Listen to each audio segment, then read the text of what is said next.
Downer is very proud to bring this podcast series to you. At Downer, our purpose is to provide the vital services that connect communities and enable them to thrive. We do this by assembling the best minds, harnessing the power of technology and our enduring relationships to deliver sustainable outcomes for all. My name is Jo Taranto and I'm joined today by Steve Martin, Project Manager for Palm Island Aboriginal Shire Council. And today we're talking about sustainable water and sewer services for Indigenous communities. Thanks for joining me, Steve. Happy to be here. Tell us a little bit about Palm Island. So Palm Island is situated up in the Great Barrier Reef. It's home to about 4,500 people, so it's the largest Aboriginal community in Queensland. The council that I work for basically runs everything on that island, from the airport, through to all the water and sewer facilities. And it's probably typical for a lot of the Indigenous communities in Queensland. The councils are the lifeblood of the community. And you cover more than just water, but that's obviously what we're going to talk about today. What are some of the other projects that you're involved in? Everything by the sounds of it. I'm building a new concrete batch plant. I'm building a new waste transfer station. Wow. We've got some new homes coming up on the island as well. So, there's upgrading the airport. Wow, that's quite the brief. So tell us about what water services look like on Palm Island. So they're fairly typical urban water and sewer services. So we have two dams, one water treatment plant, which is a DAF plant, built in I think it was 2017. Fairly modern water pump stations and pipelines and so forth. But some of it's getting fairly old. All of our sewer mains and water mains are all asbestos cement mains. There were quite a number of online fittings and so forth in there, but we're slowly getting around cleaning all of that up. We've relined probably half of the sewer mains on the island now. We're upgrading the sewage treatment plant to improve that. We're slowly getting there and addressing all the legacies of the past. And what were some of those legacies causing? What sort of problems? So I think Palm Island is typical of what's happened in a lot of the communities around the place, in that they've gained some funding to build a new water treatment plant, for instance. But they got to that point because basically they had a water quality incident and had to shut down the water to the island and bring in bottled water and ship all the old elderly people off the island, etc. So after that sort of incident, they got funding to build a new water treatment plant. But what happens is that it's not planned properly, wasn't designed properly. It went to probably the cheapest bidder to do that work. And what they ended up with was a water treatment plant that's good, but it only supplies 23 litres a second, which doesn't meet our max day demands.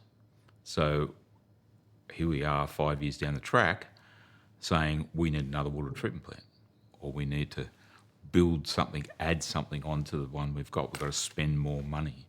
If it had been designed properly in the first place, we wouldn't be where we are 5 years later. And that's fairly typical. That's also happened at the sewage treatment plant. It's happened with some of the pump stations that we've got that are undersized and so forth. Why do you think some of the decisions that were made were made?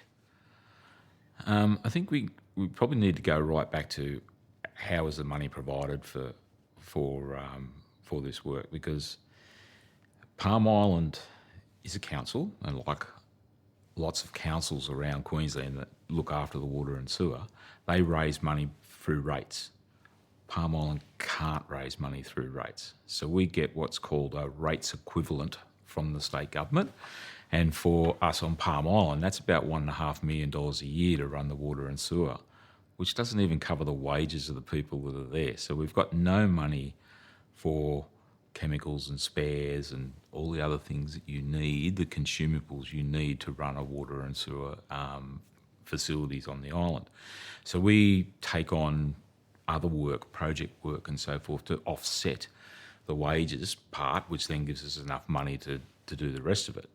But that means that any work you want to do, any improvement work, has to be grant funded.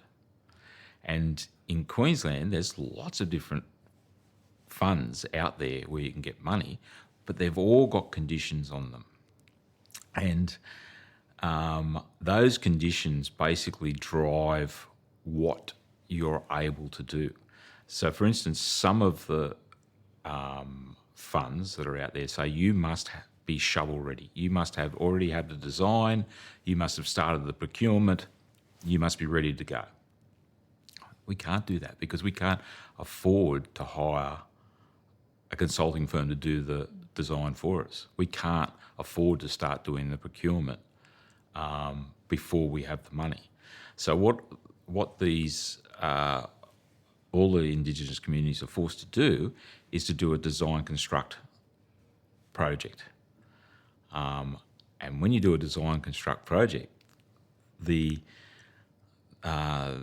company that's out there bidding for that work is going to give you the cheapest, nastiest asset that they can, because they want to win the job.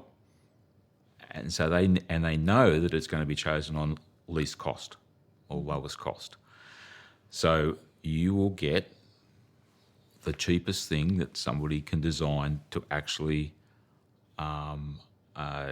solve your problem that you're talking about. In the case of that we were talking about, it was a new water treatment plant. So we got the cheapest, nastiest water treatment plant that we could get. That's one part of the problem. The other part of the problem is that there is no quality assurance on this work. A lot of this was run by the state government, by project managers sitting in Brisbane, signing off on the projects based on a few photos from the contractor who's out on the island. And what we were supposed to get was a 30 litre a second water treatment plant. We got a 23 litre a second water treatment plant that has no redundancy built in. So as soon as one element breaks down, you've lost the whole water treatment plant.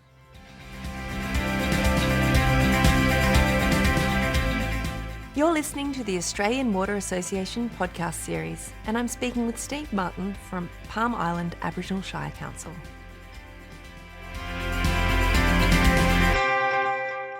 So you're constantly getting issues with supply to residents on the island? Yes, yeah, we do. And we have to put out,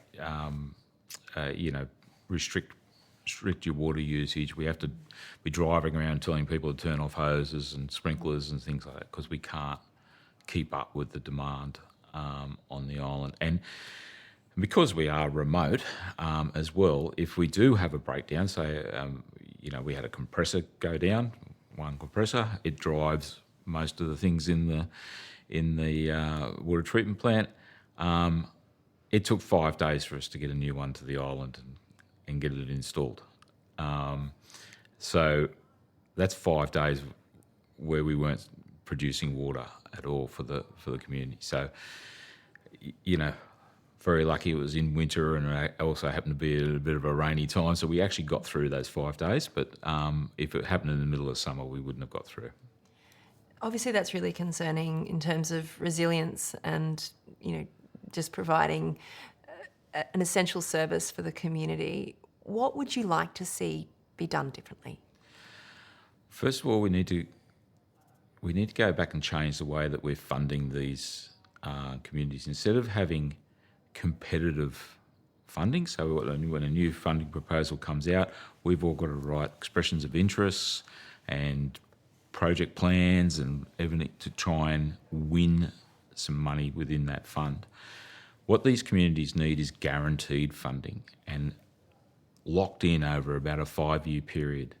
The first part of that funding would fund a group of experts that I've called the review panel, who would be specialised in Indigenous communities and go out and write asset management plans for them and work out exactly what they do need to have. And then out of that will drop out what are the capital needs for all of those communities over the years going forward. And if the funding's there, we've then got time to do the designs first, base those designs on standards that have been written for the Indigenous communities, and then let construct-only contracts so that the people building know what they're building, and they're going to build it to the standard that we've told them to build it to. All right. And then we also need to change the way we're building things, so they need to be much more robust. A lot of these communities are remote. They're a long way away. They don't have all the trades. They don't have electricians and SCADA technicians and all the other things that are available to the larger water authorities. These communities don't have them. So you need to build stuff that is basically never going to break down and has all the redundancy built in, so if something does fail, then another one kicks in. And then lastly, once we've built it, we then need to spend a lot more time training the people on the ground on how to maintain it, how to look after the plant. So we need to build in these things where the contractor goes and runs the plant with the local people for 3 months or so to bed it in and get it done. So I think if we do all of those things, what you'll end up with is assets that last what they should be lasting. We should have assets that are lasting 50 years, not 5. And we'll end up spending a lot less money in the future. I've been speaking with Steve Martin, Project Manager for Palm Island Aboriginal Shire Council. Thank you, Steve. Thanks for having me.